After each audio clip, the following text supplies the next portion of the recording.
tentu saja tidak ada satupun di perusahaan di dunia ini yang tidak terdampak oleh pandemi.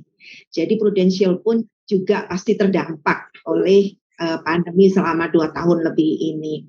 Tetapi kembali lagi apa yang membuat kita masih sangat confident dan bersemangat untuk terus melakukan perbaikan di Prudential adalah banyak hal yang bisa kita syukurin sebagai perusahaan.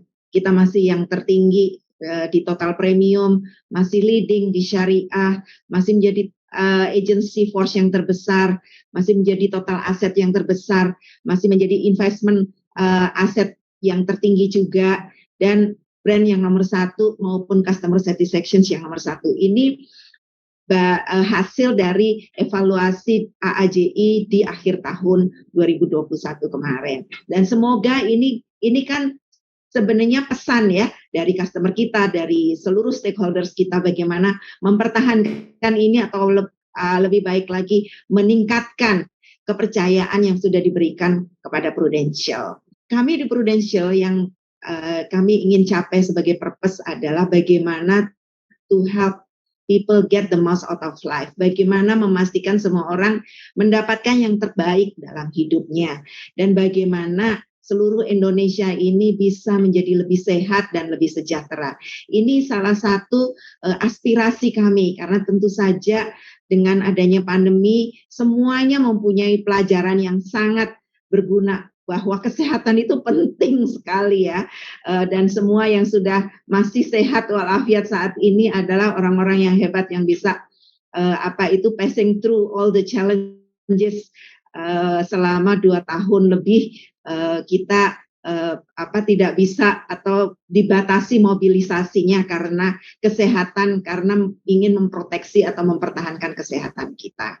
Tadi banyak sekali yang mengatakan apa sih atau bagaimana sih caranya kita menyikapi perubahan ini dengan lebih baik gitu ya. Perubahan yang dulunya kita selalu offline, bekerja di kantor 9 to 5 setiap hari 5 hari, walaupun ada options untuk working from home, tapi tidak semuanya comfortable working from home.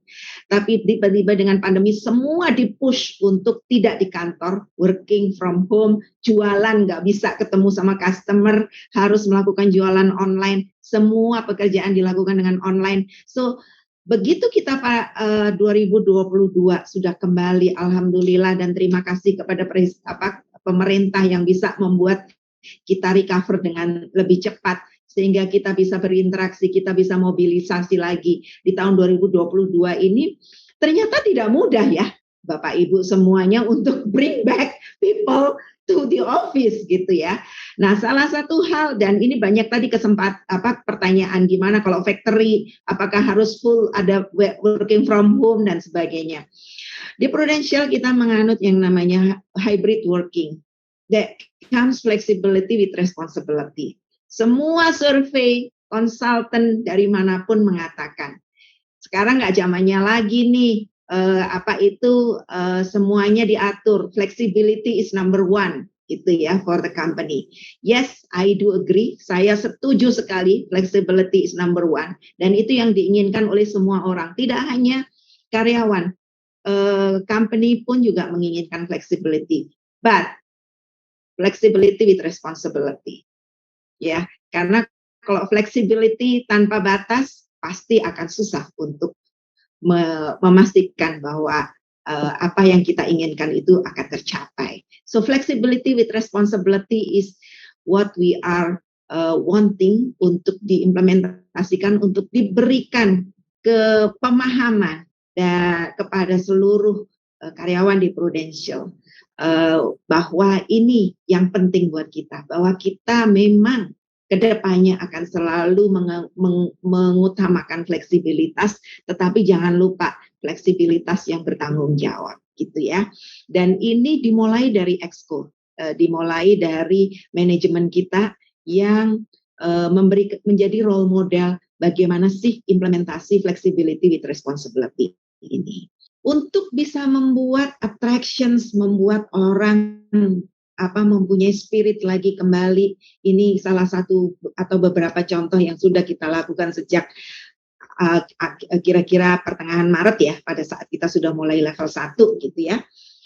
Bagaimana kita melakukan seluruh event di company itu sudah offline, bagaimana kita juga mengencourage ada divisional activity, masing-masing divisi ayo engage lagi, apakah itu potluck, makan siang bareng, olahraga bareng, baik di kantor maupun di luar kantor, bagaimana menjadi hal-hal yang lucu, as simple as bagaimana jinggo tenggo, bagaimana kita tap jam 5 tutup laptop di hari-hari tertentu. Jadi masing-masing divisi mempunyai cara mereka sendiri bagaimana memberikan excitement di dalam timnya masing-masing, baik pada saat mereka di kantor maupun mereka di rumah maupun dalam kondisi hybrid.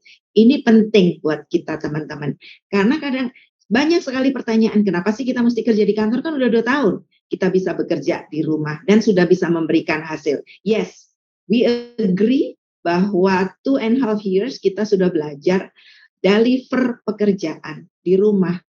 Deliver pekerjaan itu bisa dilakukan dimanapun, baik di kantor, di rumah, bahkan di pantai, di Bali pun kita bisa mendeliver pekerjaan kita.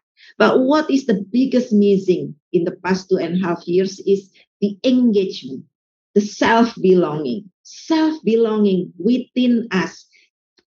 Di Prudential for example, kita punya sekitar 200 something orang yang kita rekrut dari zaman pandemi. Kita bilang apa itu COVID generation gitu ya, yang on board dari bulan Maret 2020 sampai kemarin Maret 2022 gitu.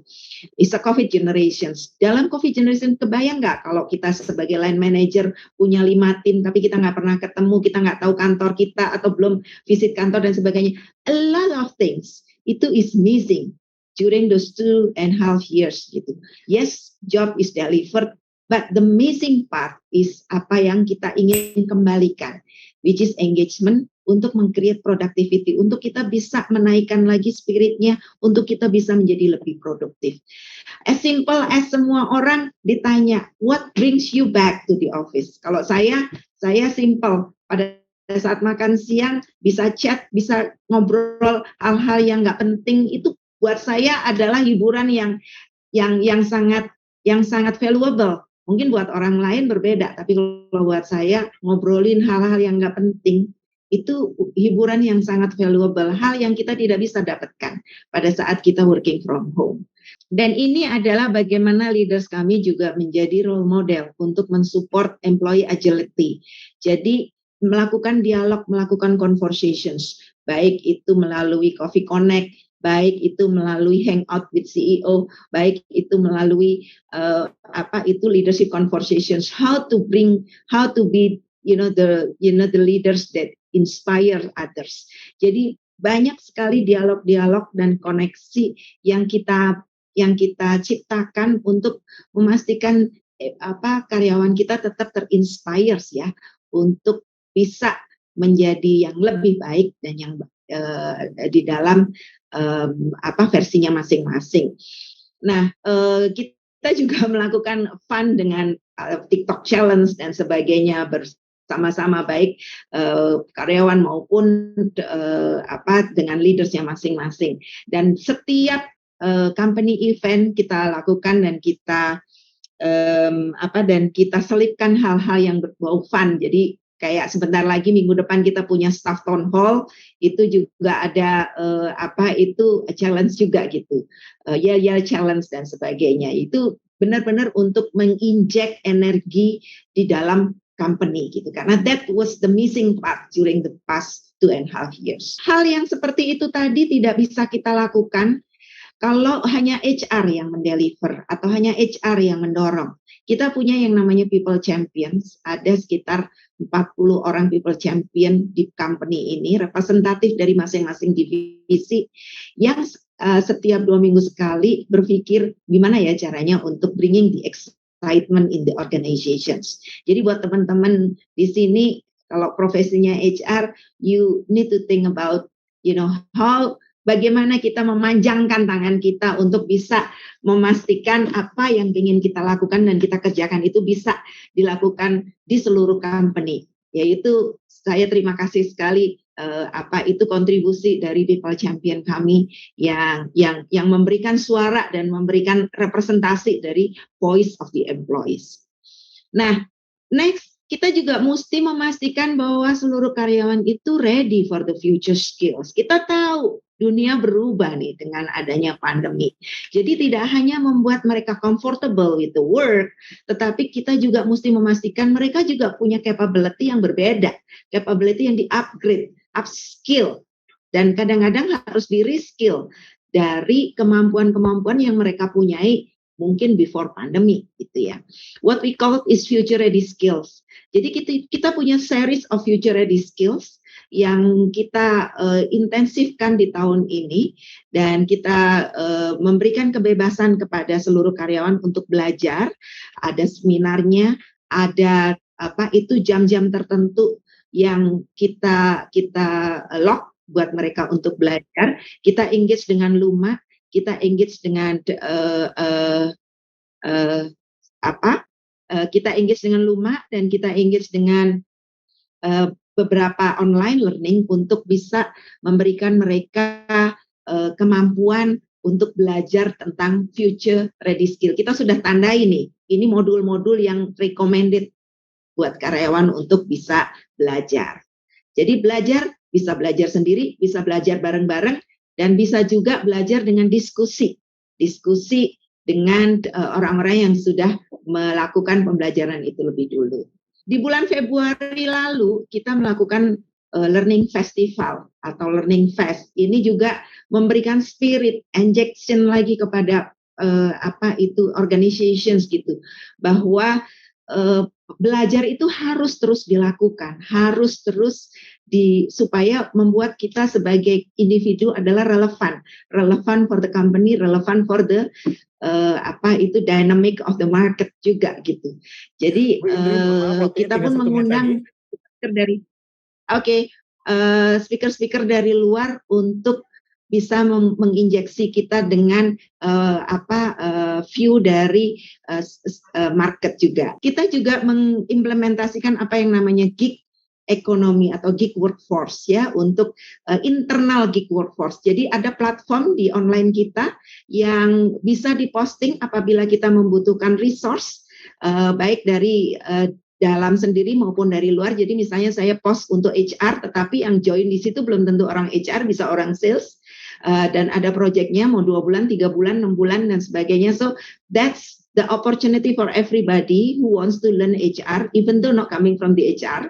Dan ini itu regionally open. Jadi saya pun bisa dapat resource dari negara lain. Kita juga melakukan productivity improvement dan kolaborasi dengan Mural. Saya bukan sponsor dari Mural, tetapi this is really very good untuk collaborations June, supaya project-project yang terjadi di kita itu bisa kita update at any time, real time, yang bisa dibaca oleh siapapun orang yang terlibat di dalam project tersebut. Dan kita punya Mural Champions. Dari semuanya itu apa sih? Akhirnya adalah kita ingin menghidupkan lagi apa yang namanya innovations di company ini. Karena teman-teman, challenge di market itu banyak banget. Perubahan banyak banget. Kalau hanya diberikan kepada manajemen untuk memikirkan itu, kita nggak akan mampu untuk bisa beradaptasi dengan percepatan yang segitu luar biasa. So, collaborations the whole company untuk sama-sama memikirkan apa sih yang terbaik buat perusahaan, inovasi-inovasi apa yang perlu dilakukan. Teman-teman bisa lihat di sini dari 3 topik inovasi, yang 2 itu is all about people and future of works gitu. Hanya 1 yang tentang job itu sendiri. Karena that's the first challenge yang kita punya, yang kita ingin setting up, yang kita ingin settle down dulu untuk membuat orang itu comfortable with what they are currently harus mengalaminya ya.